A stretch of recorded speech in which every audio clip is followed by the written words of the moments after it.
Welcome to Talk Tickers. If you are listening to this right now, you're probably staring at a chart, totally scratching your head. Yeah, just wondering if the basic laws of economics have suddenly stopped applying. Right. Because for today's deep dive, we are looking at the absolute heavy hitter of the gold sector. The biggest name in the game. Exactly. We're digging into the raw earnings data and the management commentary from Newmont Corporation. They just dropped their Q4 2025 results and, more importantly, their 2026 guidance. And man, what a drop it was. It's a genuinely fascinating situation. So let's just set the scene for you before we get too deep into the weeds here. The backdrop for this whole deep dive is absolute insanity in the commodity markets. It's totally unprecedented territory. We have gold trading at astronomical levels. I mean, we are talking about realized prices of over $4,200 an ounce in the fourth quarter. Right. You would think with gold at those levels, this earnings call would just be a massive victory lap. You'd think they'd be popping champagne corks on the call. Exactly, like the CEO doing backflips, the stock shooting straight to the moon. Logically, yes. That is exactly what you would expect. The macro setup is perfect. It's basically the dream scenario for any gold miner. But the market reaction to this print has been, let's just call it messy. Messy's putting it politely, I think. Very polite. It was a bloodbath in the pre-market. We have a massive earnings beat, record cash flow, a pristine balance sheet, and yet traders are out there selling the rip. They are dumping the stock. So our mission today is to unpack this massive disconnect for you. Here is the roadmap for this deep dive. First, we are going to break down the headline beat. And it was a really big one. We need to acknowledge that cash generation. Right. Give credit where it's due before we dissect the problems. Then we're going to spend a good chunk of time dissecting this trough year guidance for 2026. This is the anchor that is basically dragging the whole ship down right now. We need to explain exactly what is happening down in the pits and in the processing plants. Oh, we are going to get technical there. Right. We're talking mine sequencing, stripping ratios, the actual physics of moving dirt. Yeah, the heavy machinery stuff. Then we are going to look at the spicy, and I mean really spicy drama unfolding in Nevada with their joint venture partner. The legal drama. Right. There's a literal notice of default mentioned. We need to talk about what that means in legal terms and what it means for the future of the American gold industry. Because that is the absolute wild card in this whole deck. It really is.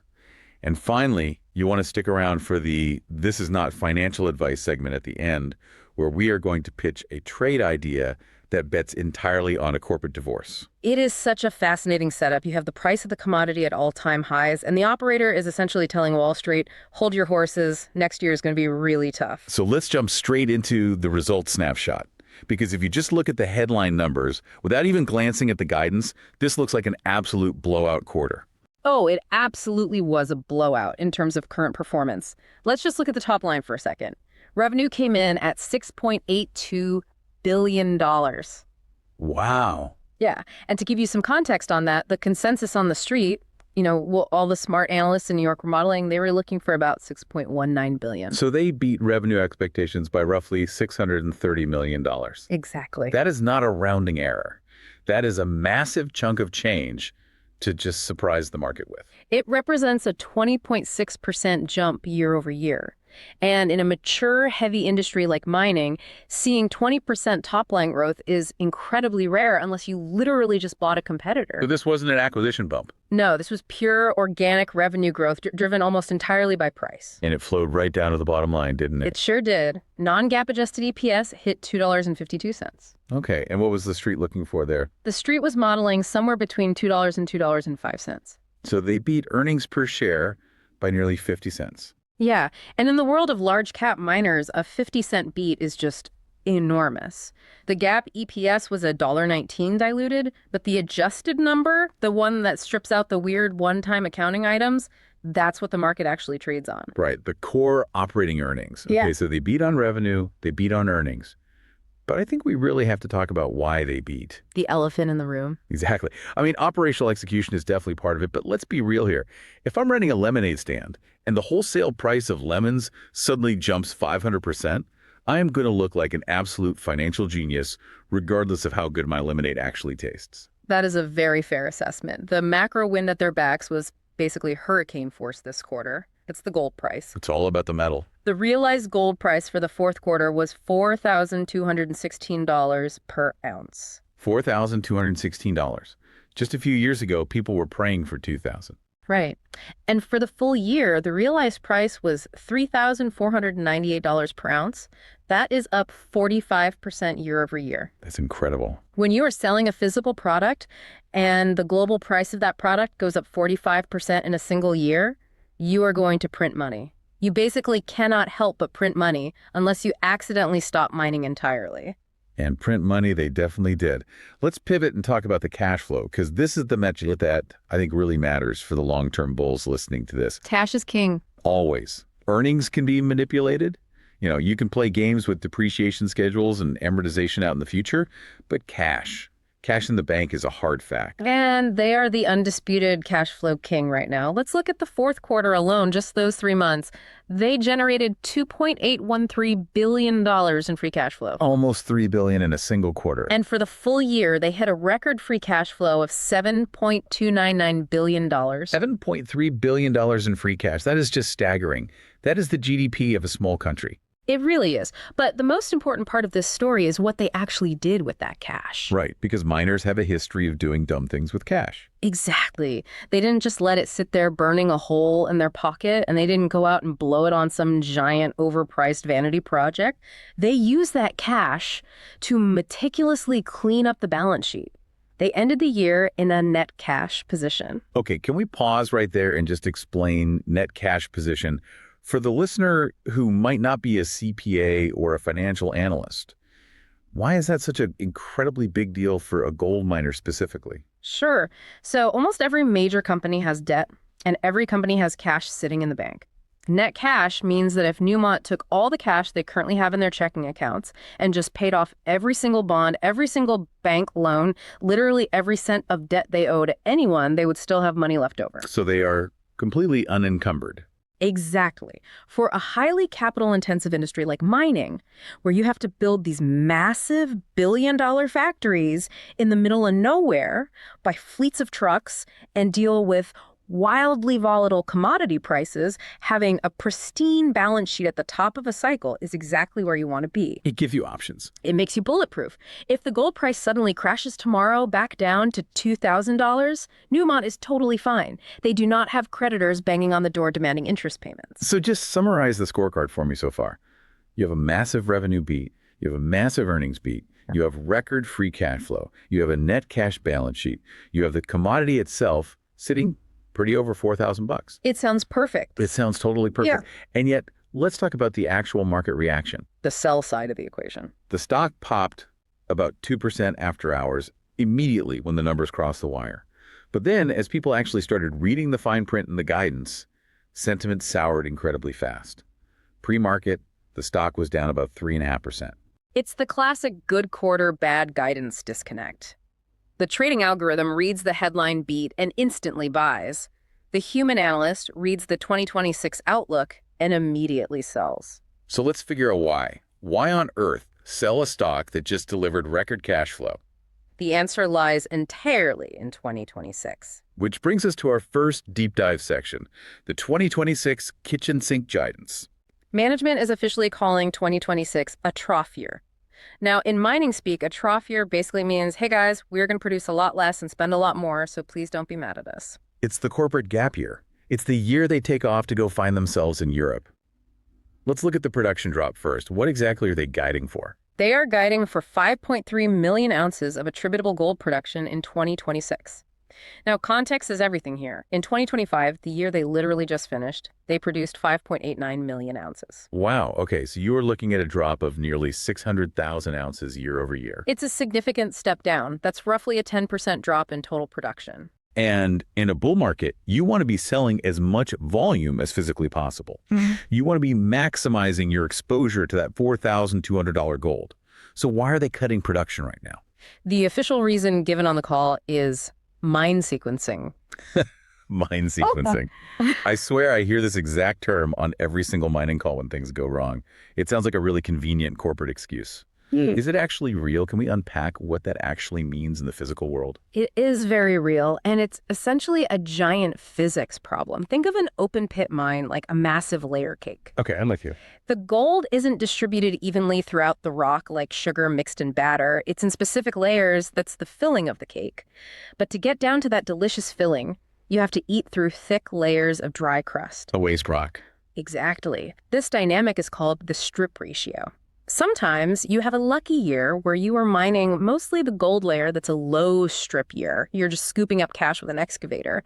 But eventually you mine all that exposed gold and you hit a solid wall of waste rock. So you have to widen the pit. Right, you have to push back the walls of the pit to safely get deeper. Meaning you have to spend an entire year just moving worthless dirt. Precisely. That is a stripping phase. You are running these giant haul trucks, and these things are the size of a 2-story house 24 hours a day. You are burning literally millions of gallons of expensive diesel fuel. Right. You are wearing out these massive rubber tires that cost $50,000 a piece. And the rock you're removing has absolutely zero gold in it. It generates zero revenue. So you have all the heavy, expensive mining, but none of the actual income. Exactly. And that is exactly what 2026 is for Newmont. They are doing heavy stripping phases at key places like Boddington in Australia and Cadia.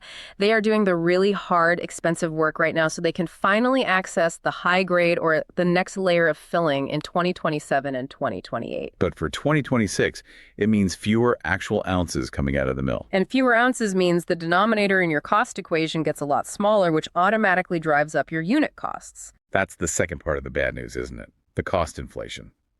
Let's talk about the AISC, the all-in sustaining costs. They are guiding for gold byproduct all-in sustaining costs to hit $1,680 per ounce in 2026. Whoa, hold on a second. What was it in Q4 of 2025? In Q4 2025, their AISC was roughly $1,302 per ounce. So they are guiding for costs to jump almost $380 per ounce in a single year. Yeah, it is a massive margin squeeze. I mean, even with gold sitting at $4,000, Yeah. a $380 cost increase really stings. Now, explain to me why the costs jump quite that much. Is it just that lower volume denominator effect we talked about? Volume is definitely a big part of it. When you have high fixed costs, keeping the lights on, paying the salaried staff, maintaining the remote camp, and you divide that massive overhead by fewer produced ounces, the cost per ounce goes up just mathematically. A simple division. But there's another major factor that I think retail investors often overlook, the royalty trap. The hidden price of success. Correct. Many of these jurisdictions where Newmont operates, we're talking Nevada, Ghana, Australia, they have sliding scale royalties. The local governments aren't stupid. They wrote mining contracts that basically say, hey, if the gold price goes up and you get rich, we want a bigger percentage cut. So it acts exactly like a progressive tax bracket for individuals. Exactly. Management actually noted on the call that for every $100 increase in the underlying gold price, their operating costs go up by about $6 per ounce purely from increased taxes and royalties. So ironically, the high gold price is actually actively inflating their AISC guidance. They are paying significantly more to the host countries simply because they're making significantly more money. It's definitely a high-class problem to have, but it definitely inflates that headline cost line that analysts look at. And then there's the actual capital spending. Right. It's not just that their operating costs are up. They are actively writing huge checks for capital expenditures. That CapEx bill looks incredibly heavy. It is super heavy. For 2026, they are forecasting sustaining capital of about $1.95 billion. Now, remember, sustaining capital is just the money you spend to stay in business. It doesn't actually grow the company's output. Give me a tangible example of that. What does almost $2 billion of just staying in business actually look like on the ground? Tailings dams. That is the really big one this year. At mines like Cadia and Boddington, they're doing significant, expensive work on their tailings storage facilities. And you really can't defer that kind of maintenance. You absolutely cannot. Tailings are the toxic waste product from the processing mill. It's a thick slurry of crushed rock, water, and processing chemicals. You have to store it safely forever. Because the consequences of a failure are catastrophic. If a tailings dam fails, communities are destroyed, people die, the local environment is ruined, and the company instantly loses its social and legal license to operate. So they are literally pouring millions of tons of concrete and moving mountains of earth just to ensure the long-term safety of the waste. Yes. It's completely unsexy. It generates zero profit, but it is absolutely essential to the survival of the business. And then on top of that $2 billion, you have development capital of about $1.4 billion. Okay, so this is the actual growth money. Right. This is the money going into future projects like the Cadia panel caves, the Tanami expansion 2, and the Lihir nearshore project. These are the big projects that will hopefully provide the actual ounces in 2028, 2029, and 2030. So the analysis here is pretty clear. Investors are looking at this setup and saying, wait a minute, gold is at 4,200. I want maximum exposure to that price right this second. I want you to sell every ounce you can find today. Right, cash in now. But Newmont is saying, no, we need to spend billions of dollars and produce less this year so we can actually be a healthy company for the next decade. It's the classic conflict between the quality of cash flow versus the quantity of ounces. Management is strongly arguing for quality of pasts. They are spending heavy to maintain the asset life.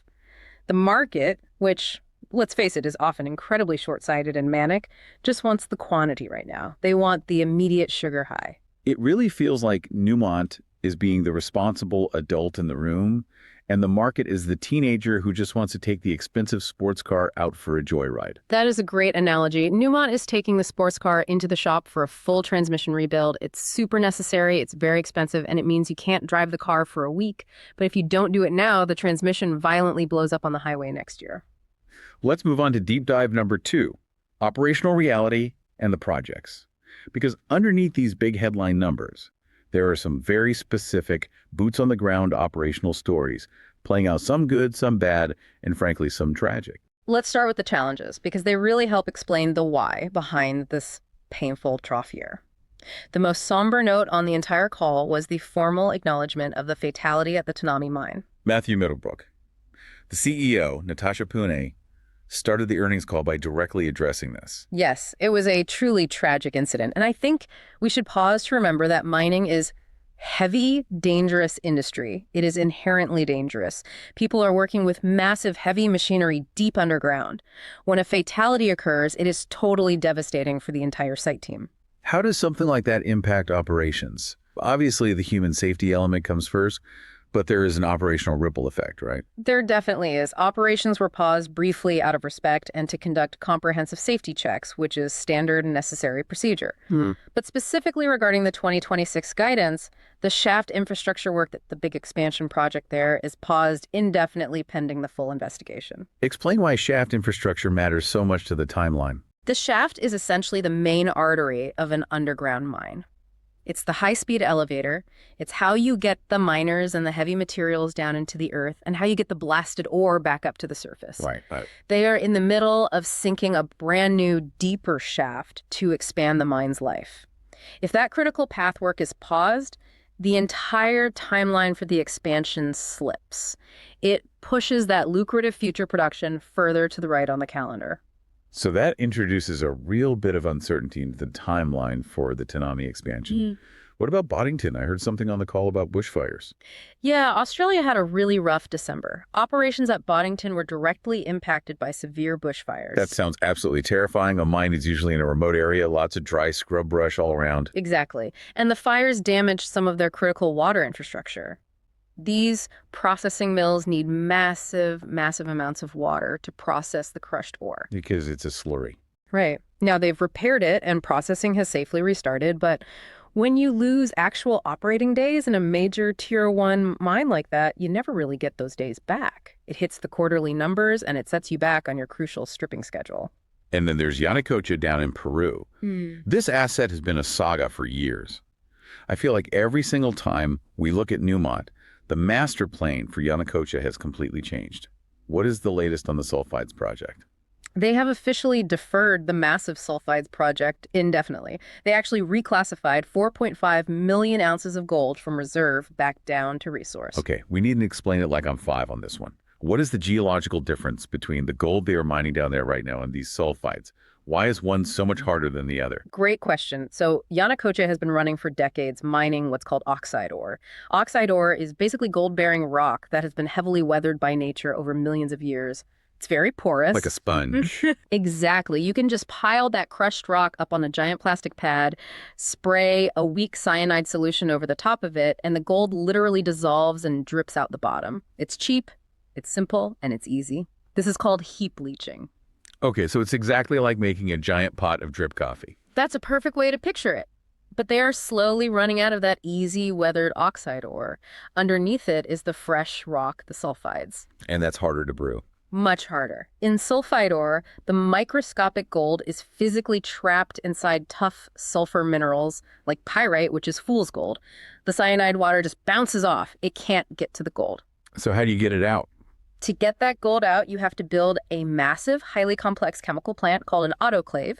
You literally have to cook the rock at high pressure and high temperature with pure oxygen to aggressively oxidize the sulfur and release the trapped gold. So it goes from being a simple drip coffee operation to needing a massive, highly volatile industrial espresso machine. An espresso machine that currently costs about $2.5 billion to build. Newmont looked at that insane price tag, looked at the current political and operational risks in Peru, and simply said, not right now. That sounds like a massive loss, moving 4.5 million ounces out of their proven reserves. It definitely looks like a major loss on paper, but it might actually be a huge win for capital efficiency. Instead of spending billions on a risky new plant, they identified a clever plan to keep mining via the cheap leaching method through 2026 and early 2027. So they are pivoting. They are pivoting to a lower capital, much simpler operation. It perfectly fits their new value over volume strategy. They simply aren't going to chase total ounces if those ounces cost way too much capital to build. Okay, let's talk about the wins. Because amidst the production cuts and the fires, there were actually some really bright spots. Tell me about Ahafo North. Ahafo North is a huge win for them. It officially achieved commercial production right at the end of 2025. This is a brand new mine coming online and ramping up. It is expected to add over 300,000 ounces to the portfolio in 2026. That is absolutely critical, because without Ahafo North ramping up, that production drop we talked about earlier would be absolutely catastrophic. Oh, it would be incredibly ugly. Ahafo North is essentially the cavalry arriving just in the nick of time. And what's great about a brand new mine is that the haulage equipment is all new, maintenance costs are super low, and the initial grades are usually very good. And what about Brucejack? This was one of the key assets they got in that massive Newcrest acquisition a while back. Brucejack is really looking like a crown jewel. They just announced a major new discovery in what they call the Do Zone. The Do Zone. Sounds like a basketball zone defense. I know, it's a funny name for a geological zone, but the drill numbers are just purely offensive. We are talking about drill intercepts like 20.9 meters at 154 grams per ton. 154 grams per ton. Let's contextualize that for the listener. What is a normal grade for an average gold mine? A typical profitable open pit mine might run at 1 gram per ton. A decent high-grade underground mine might be maybe 5 or 6 grams per ton. 154 grams is just bonanza grade. It is incredibly rich rock. So they have basically found a pirate's treasure chest buried inside the mountain. Essentially, yes. This fundamentally reinforces the idea that the Golden Triangle up in British Columbia has true district-scale potential. It's not just one isolated mine, it's a whole interconnected system. It really justifies the massive premium price they paid for Newcrest. One more key thing on the operational side, reserves. They raised their long-term gold price assumption. They did. They raised the internal reserve price assumption from $1,700 to $2,000 per ounce. Now, some listeners might hear that and think, wait, gold is trading at $4,200 right now. Why on earth are they calculating their core reserves at $2,000? That seems absurdly low. Are they secretly bearish? Not at all. It is highly conservative, but it's incredibly prudent. Reserves are the literal foundation of your mining business. You do not want to build a 10-year mine plan based on peak cycle pricing. Because cycles turn. Exactly. If you build a marginal mine that only makes money at $4,000 gold and gold suddenly crashes back to $2,500, you go bankrupt almost instantly. You want the mine to be robust across the whole cycle. Exactly. By using $2,000 to calculate what is technically mineable, they are ensuring that their reported reserves are highly, highly profitable. It creates a massive financial safety margin.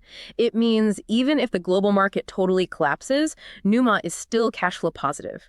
It keeps the balance sheet completely resilient. Resilience really seems to be the word of the day for them. Yeah. Which transitions us perfectly to deep dive number 3, the Enhanced Capital Allocation Framework. This is where the CFO, Peter Wexler, really laid out the new corporate philosophy on the call. They introduced this new waterfall model for exactly how they prioritize spending their cash. Imagine a series of buckets filling up with water. Walk us through the waterfall. What gets paid first? Priority 1 bucket is sustaining capital and the base dividend. This is the totally non-negotiable stuff. They have to keep the current mines safely running, fix the broken trucks, build the vital tailings dams, and they have firmly committed to a base dividend to shareholders. What's the dividend at right now? For Q4, that dividend was set at 26 cents per share. That basic commitment costs them about $1.1 billion a year. So basically, fix the leaky roof and pay the rent. That's bucket 1. What is bucket 2? Priority 2 is development capital and balance sheet strength. This is where they fund the critical growth projects we mentioned earlier, the Tanami shaft, the Cadia block caves. But here's the really key part.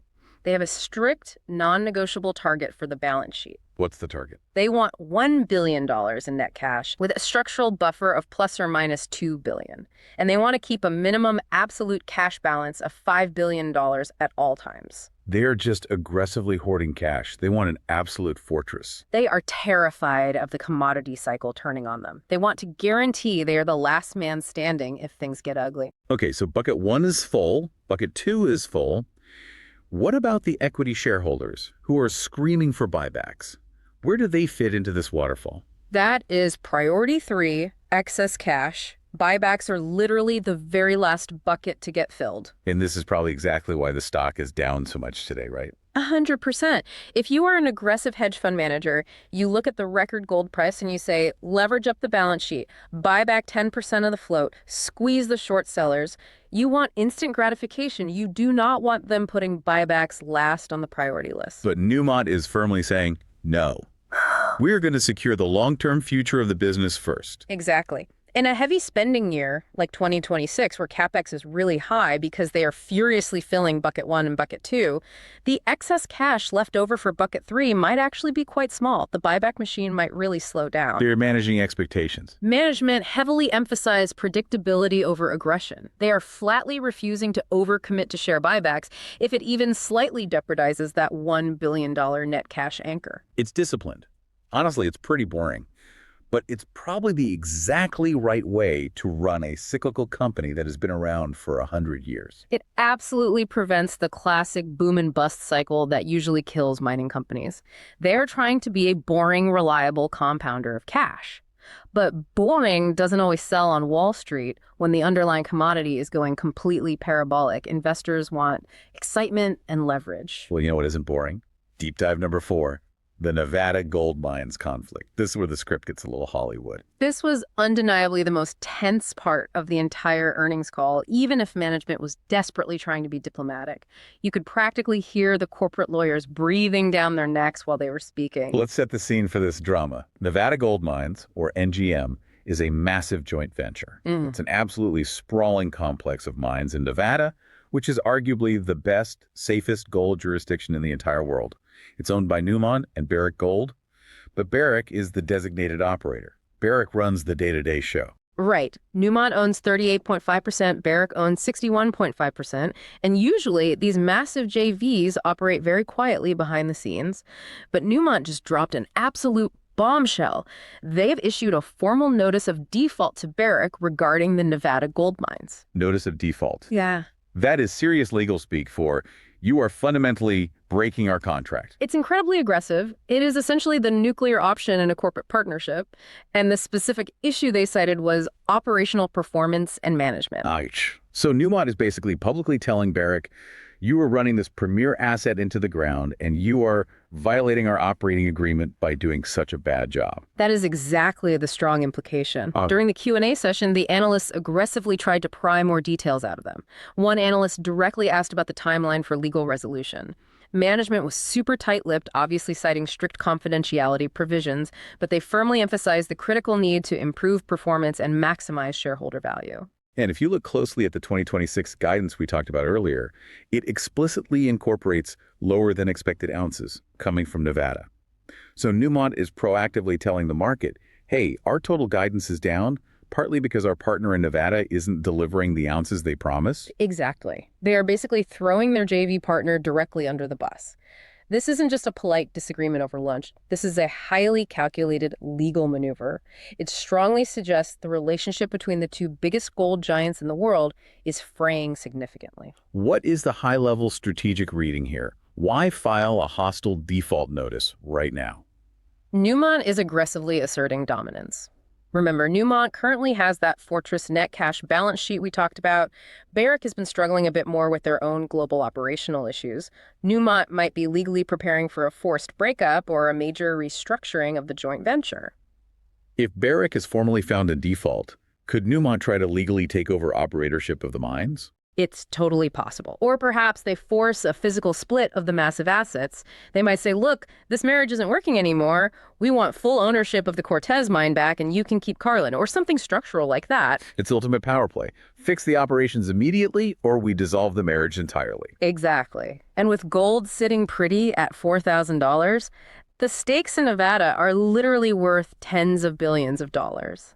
This is an incredibly high-stakes poker game playing out in real time. We will definitely keep a very close eye on that situation. Now, before we get to our wild trade idea, let's hit deep dive number 5, the Q&A highlights. Did anything else really stand out from the analyst interrogation at the end of the call? A couple of important things. First, CEO Natasha Poon pushed back really hard on the ongoing M&A speculation. Because people were constantly asking if they're going to use that huge cash pile to buy more companies. Always. With that much free cash, Wall Street just expects aggressive shopping. But she was crystal clear. The total focus is on optimizing the internal portfolio, developing Red Chris, advancing Ahafo South. She poured absolute cold water on the idea of another distracting mega merger. Which perfectly aligns with the whole value over volume message. They clearly don't need to buy expensive growth. They just need to fix and optimize what they already have. Second, the CTO, Francois Hardy, gave some really good color on that conservative reserve price. He explained that the move to $2,000 reserves is still about 20% below the 3-year trailing average of the gold price. So it's a very calculated safety margin. Right. They are intentionally keeping the bar extremely high for what legally counts as a reserve.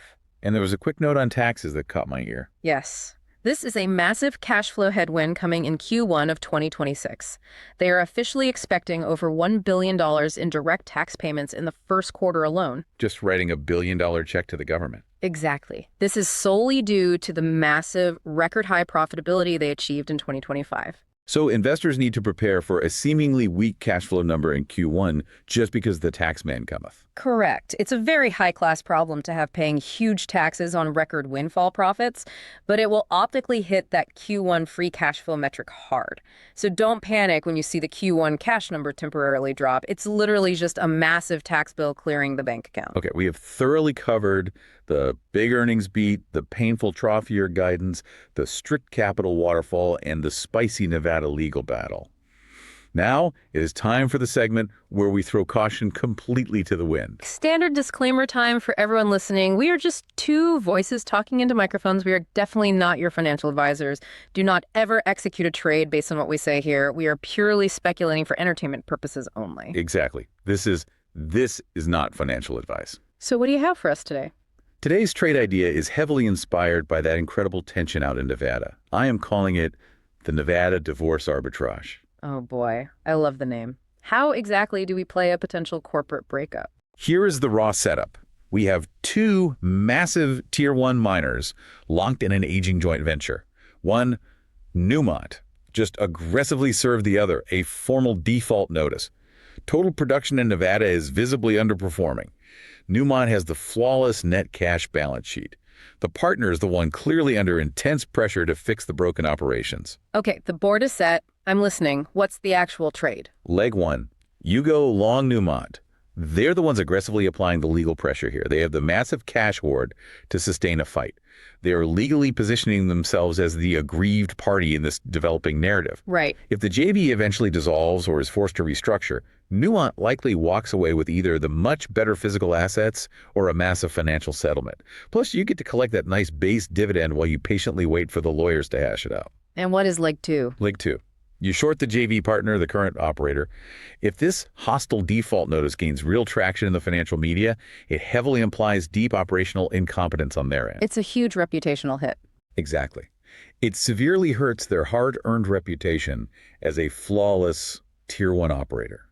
If they ultimately lose operatorship of Nevada entirely, they lose their absolute crown jewel prestige.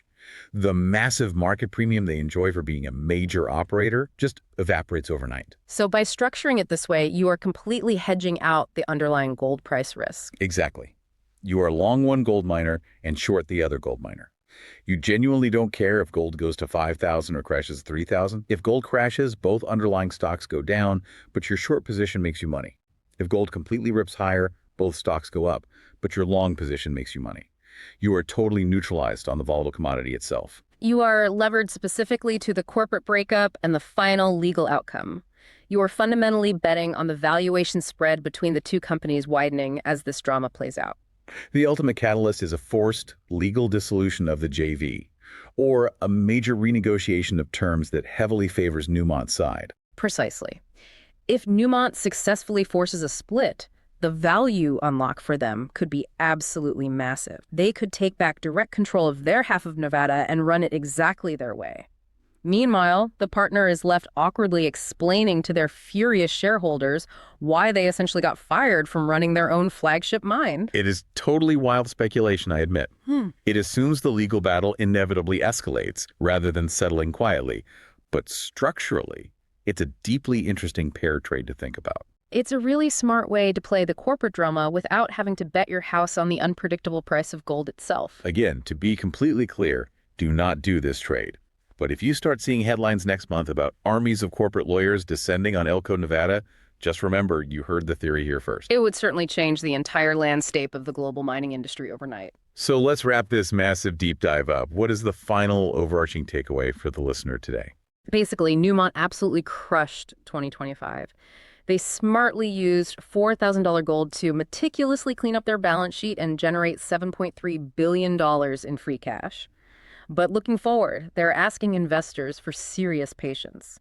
They're asking the market to sit quietly through a painful gap year in 2026, where actual production drops and necessary spending rises. It's the classic short-term pain for long-term gain corporate pitch.